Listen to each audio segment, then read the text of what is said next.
Hello friends, आप सब कैसे हो। आई होप आप अच्छे होगे। आज हम आपके लिए लेके आए हैं द हिंदू न्यूज़। मैं आपके लिए यूपीएससी प्रीलिम्स प्लस मेंस दोनों के लिए मोस्ट इम्पोर्टेंट टॉपिक लेके आई हूँ जो हमारे लिए बहुत इम्पोर्टेंट हो।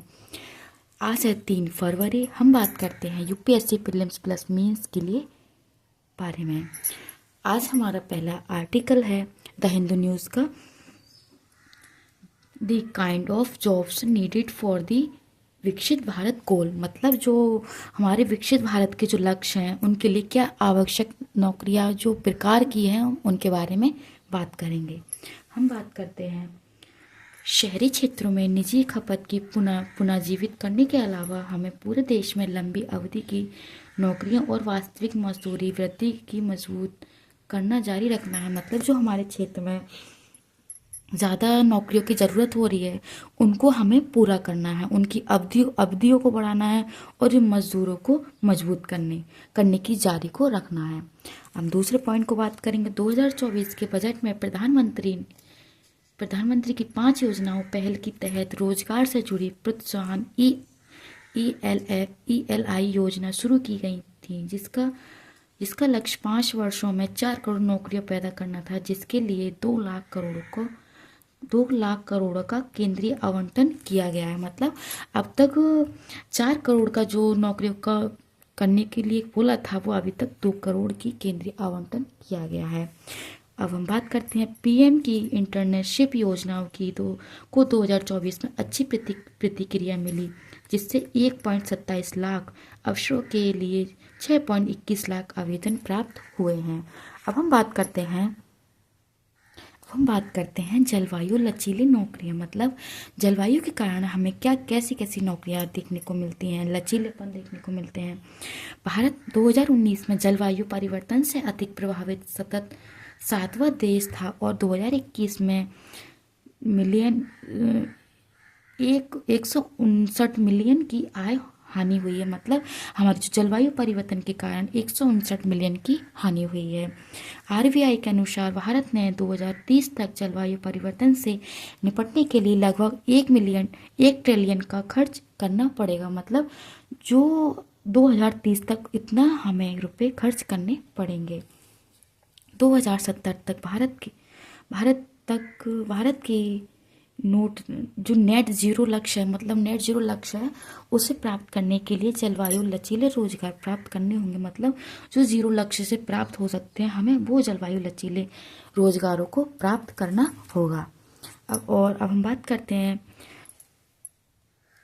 6 लाख गाँव में राज्य द्वारा सब्सिडी वाले 3 से 4 ई रिक्शे प्रदान किए गए हैं, जिसमें लगभग 20 लाख नौकरियां उत्पन्न करानी होंगी। मतलब जितने ई रिक्शे उत्पादन किए हैं उतनी हमें नौकरियां लानी होंगी। 500 गीगावाट और जीवाश्म ईंधन क्षमता लक्ष्य की तेजी से पूरा करना, जिसमें 10 लाख में से अधिक नौकरियां बन सकती हैं। मतलब इतने गीगावाट पर हमें कितनी नौकरियां प्राप्त हो सकती हैं उनके बारे में बताया। AI लचीली नौकरियां, मतलब AI के द्वारा आने से हमें कितनी नौकरियां खत्म हुई। जनरेटिव AI के बढ़ते उपयोग के कारण कई नौकरियों पर 50% से अधिक ऑटोमेटिक की संभावना है। शिक्षा और स्वास्थ्य बजट में वृद्धि करनी चाहिए, जिससे देश भर में लाखों स्वास्थ्य पेशेवरों और शिक्षकों की कमी की दूर किया जा सकता है। मतलब इनके द्वारा हम कमी दूर कर सकते हैं। PPP और निवेश के साथ इन बड़े व्यवसायों के निर्माण से उन हताश युवाओं की आर्थिक आकांक्षाओं को पूरा किया जा सकता है। फ्रेंड्स, हमारे इस टॉपिक से रिलेटेड यूपीएससी मेंस 2023 में आए हुए क्वेश्चन हम उसके बारे में बात करेंगे। भारत में अधिकांश बेरोजगारी संरचनात्मक प्रकृति की गई है। देश में बेरोजगारी की गणना के लिए अपनाई गई पद्धति जांच करें और सुधार के सुझाव लिखें। फ्रेंड्स, ये क्वेश्चन आपके लिए बेशक थोड़ा अलग दिखेगा, लेकिन आपको इसमें थोड़ा बहुत चेंज करने के बाद आपको ये सेम क्वेश्चन है। मैंने इसी के आधार पर आपके लिए क्वेश्चन दिया है। अब हम बात करते हैं अपना नेक्स्ट आर्टिकल, एलिमिटेशन इलिटम्स इन मेंटल हेल्थ। मतलब मानसिक स्वास्थ्य में विशिष्ट अभिजात्यवाद समाप्त करना। हमारे भारत में श्रम और रोजगार मंत्रालय 2024 समीक्षा रिपोर्ट सभी राज्यों में यूटी 31 मार्च 2025 तक नई श्रम संहिता के मसौदे नियम सामंजस्य और पूर्व प्रकाशन की प्रक्रिया पूरे करने की उम्मीद है। मतलब 31 मार्च 2025 तक पूरी प्रक्रिया को किया जाएगा। ये हमारी कुछ अभिजातवाद समाप्त करने के कारण है। 2024 में पहली बार आर्थिक सर्वेक्षण में मानसिक स्वास्थ्य की व्यक्तिगत और राष्ट्रीय विकास के लिए प्रभावी चालक के रूप में किया है। सर्वेक्षण भारत 10.6% वयस्क मानसिक विकरणों से पीड़ित हैं और उपचार का अंतर 70 से 92% तक है।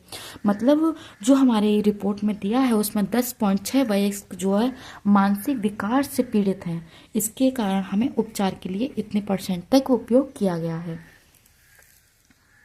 WHO के द्वारा के कार्यरत मानसिक और स्वास्थ्य संबंधी तथ्य पत्र में कई जोखिम रेखांकित हैं, जैसे कि तेज गति से काम करना, लंबे और अधिनियम घंटे काम करना और अत्यधिक कार्यभार।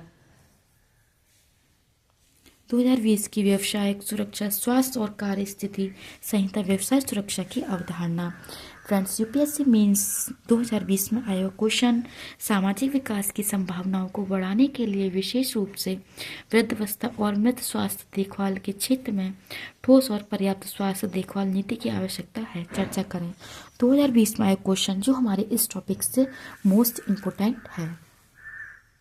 अब हम बात करते हैं अपना ग्रीन एंड ड्रेन। भारत की एक न्याय संगत और समान ढांचे तैयार करने चाहिए। अब हम बात करते हैं नवीन और नवीनीकरण ऊर्जा मंत्रालय के बजट आवंटन वित्त वर्ष 2015 में रुपये 1,535 करोड़ से बढ़कर वित्त वर्ष 2025 में 32,626 करोड़ हो गए हैं।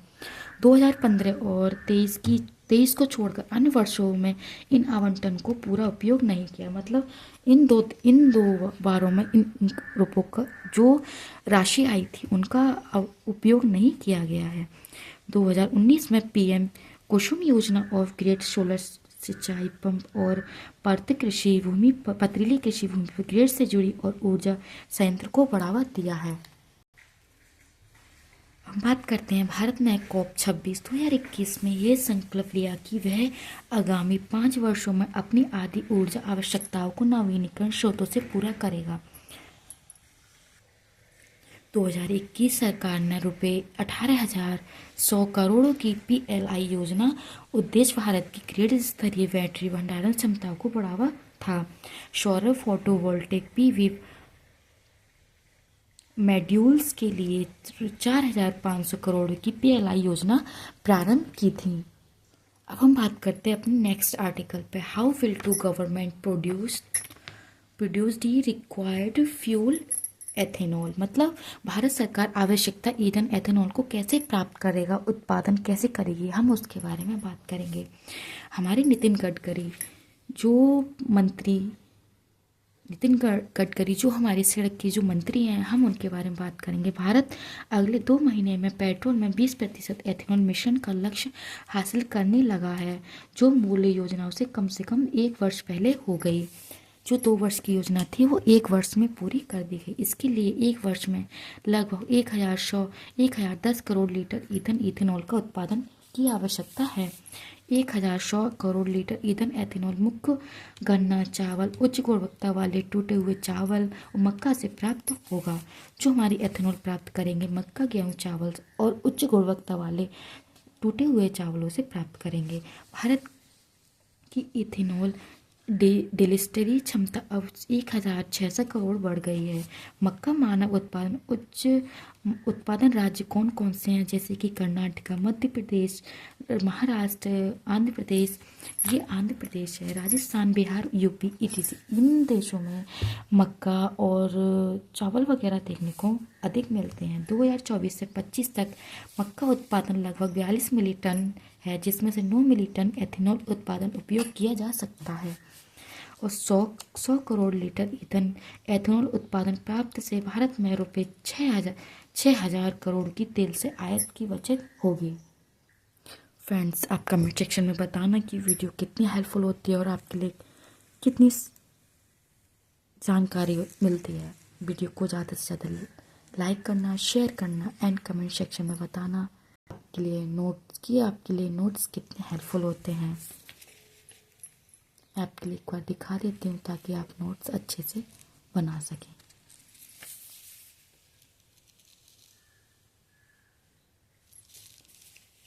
And friends, thank you, all the best your preparation for UPSC. Thank you.